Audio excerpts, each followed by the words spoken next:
Hey everybody, this is Blake here, and welcome to my review of Pain and Gain, Michael Bay's newest movie.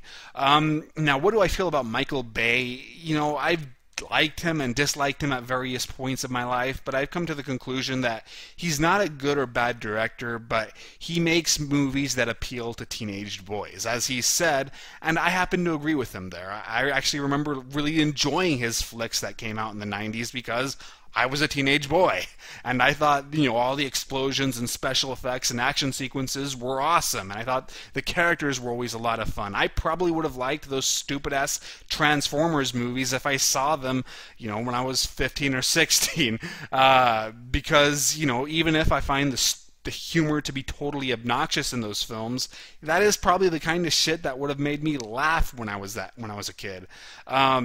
So yeah, I mean, do I like his movies? No, but I have to admit that I'm no longer part of the target audience, so I figure, if I see a Michael Bay movie and dislike it, that's just as much on me as it is on it, because I know what I'm getting into. But really, when people think of Michael Bay, they think of just non-stop explosions. I actually disagree. In my opinion, Michael Bay's biggest trait is he'll get an actor and then magnify their presence. This worked for The Rock. The Rock is probably his only movie that I think has aged well, at least the one I could still say that I liked, because I just saw it like a year or two ago, and I thought it was pretty fun. But to me, it wasn't the action scenes that made it. It was watching Sean Connery and Nicolas Cage interact. They are a lot of fun. And the entire supporting cast was a lot of fun. Now, when it came to the Transformers movies, and this is where the Transformers films I will use to make my point, just because everybody presumes that they're just non-stop action flicks. They aren't. Really, the action doesn't really come into play until the second half of the movie. To me, they don't really work as well because they took actors I don't care for, gave them stupid dialogue to work with, or it was a very juvenile script. I guess I'll give them that. But then they magnified their presence, and I do not care for Shia LaBeouf, and the last thing I need is a magnified Shia LaBeouf. To me, it's just going to make him that much more annoying. So that's why I didn't like those films as much. But what made Pain and Gain seem interesting is that you had two lead actors whom I like. I love The Rock, or I guess I should call him Dwayne Johnson. And I even like Mark Wahlberg when he is appearing in a comedy. When he does serious movies, I think he's kind of stiff and boring, but when he's playing more comedic characters, he can be a lot of fun. And you know what? I actually liked Pain and Gain.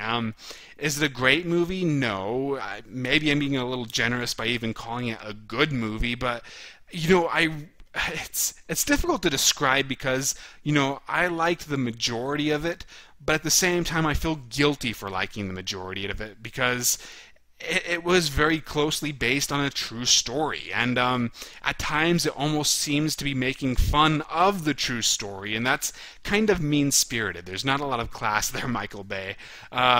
Maybe they should have waited 10 years or so where you didn't have immediate family members still around to be upset. But yeah, there were times where I laughed and then I felt guilty for laughing because this is taking a real crime and then making light of it. Now, for those who think that it should be condemned because it makes the characters too sympathetic, the people who perpetrated this crime where they tortured some rich asshole so he'd give them his money, don't worry, I never felt that they were intended to be sympathetic. At first it seems like you're supposed to like Mark Wahlberg. He seems very nice, enthusiastic. There's a lot of charisma there. His character is shown to be, almost witty to a point, and you're supposed to admire him at first. And then the victim is kind of an asshole who you don't really sympathize with. But when you think about it, if you actually listen to what he says in his voiceover, Mark Wahlberg's character is a total egotistical douchebag. And they even flat out state in the beginning of the movie that he already had a criminal record. He was a con artist. And that, I think, really is what drives that character throughout the entire movie. He is conning the audience into making him seem more endearing and sympathetic. When this guy, he doesn't become an asshole over the course of the movie. He always was one, you just didn't realize it. The Rock's character is shown to be a little bit more sympathetic. Actually, I thought it was kind of a weakness how his characterization was a little inconsistent. Sometimes he's smart, other times he's really stupid, and this is not even considering the fact that his character is a recovering cocaine addict and he soon falls off that wagon. I just thought it kept going back and forth. It seemed like whenever the movie thought of something funny to do with him, then they'd make him unbelievably stupid. Then for some reason they would not be consistent with that.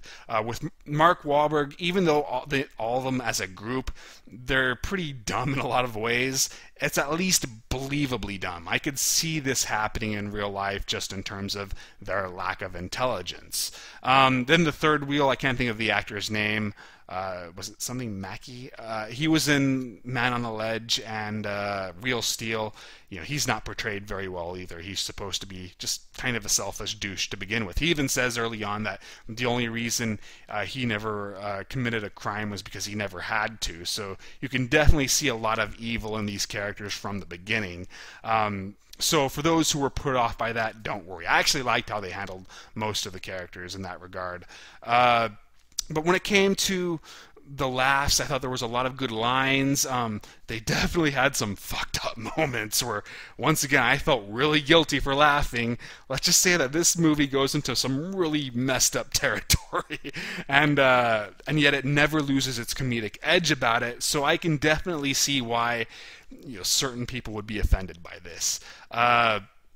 But The Rock and Mark Wahlberg, they have a lot of chemistry, they have a lot of energy, and they just have a lot of great comic timing. I think they work well off each other, and I want to see them in more not lighthearted movies like this, but where they are able to play more comedic characters, unless it's one of those family movies that The Rock should never ever do again in his entire life.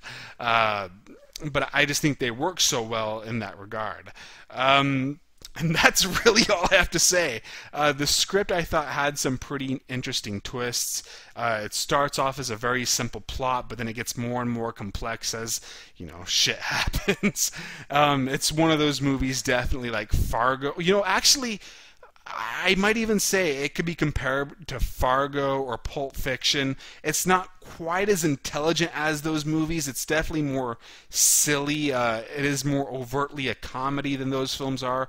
Those movies, you have to really use your brain to understand the humor. Here, it's kind of pushing it in front of your face. You might not like that. You might think they're dumbing down those kinds of films where it starts off as a simple plot, but then nothing goes as planned. But I personally liked it for that reason. To me, it was more easier to watch. Like, I love Pulp Fiction and I love Fargo, but I have to be in the right mood to appreciate those films. Whereas with this, I could probably just put on TV anytime and I will get some enjoyment out of it, even though it's not as good as either of those films.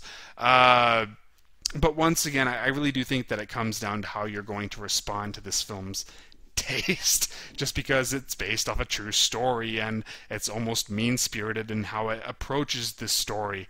But that's really all I've got. So watch it if you think you'll like it. Don't avoid it just because Michael Bay is involved. Try to consider what people have said, why they liked or disliked it.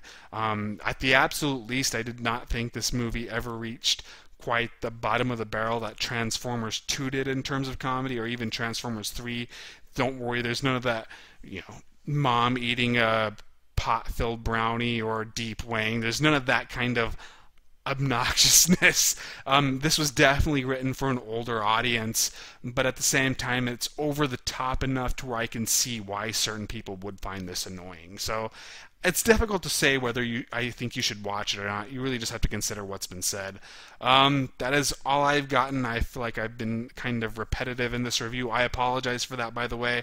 It's pretty late at night and I'm tired, and I honestly wasn't in the mood to do this, but this would be the best chance to get it out of the way.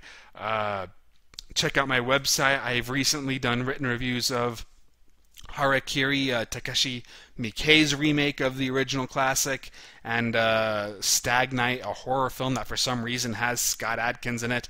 Don't watch that movie, but check out my review, maybe.